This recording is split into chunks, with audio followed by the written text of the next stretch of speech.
Nagusbat nga Pio Bridge sa lungsod sa Tabugon. Isusi na ni Gobernador Pamela Baray 4 mga igsoon.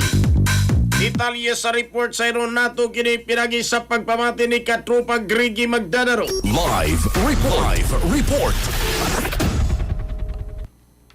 Grigi. Yes, personal nga gisusi ni Governor Pamela Pambari 4 uban ni board member Nelson Modigo sa ikupat na distrito sa probinsya Sugbo ang karon kasamtangan nga gayom-ayom nga Pio Bridge sa may lungsod sa Tabugon kinsa may usa sa mga damage human migo o mitayog ang 6.9 magnitude galinog niadtong September 30 sa miagi nga tuig. Ang isgutan nga proyekto gipunduhan og 16.8 million pesos gikan sa Kapitolyo, usa sa mga 13 ka mga taytayan loko probinsya Sugbo nga nagpaubos karon sa repair o reconstruction. Human usab nga ang provincial government nagpadayon og ingon man mipatuman na sa ilang rebuilding process sa mga infrastruktura nga nagusbat dito mismo sa Manang Sugbo atol sa paigo og imong pagtayog sa 6.9 magnitude nga linog. Si Bari 4 natagbo rin siya nakita og ingon man sa progress ni nasgutan nga proyekto dito mismo sa lungsod sa may Tabugon. Siya na hinaot unta madali og ingon man mahuman kini sa pinakaling panahon aron usab nga matagaan usab og kaharuhay ang mga motorista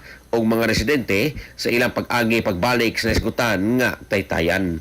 Sa ato mga katropa diha nga nakalubog og naghanap ang pananaw, inom kanunay og Vision X Plus of Gel Capsule gumikan kay kini kompleto sa mga phytonutrients nga mapagtara sa itong mga mata. Ano na kini lutein, beta-carotene, vitamin E ug zeaxanthin.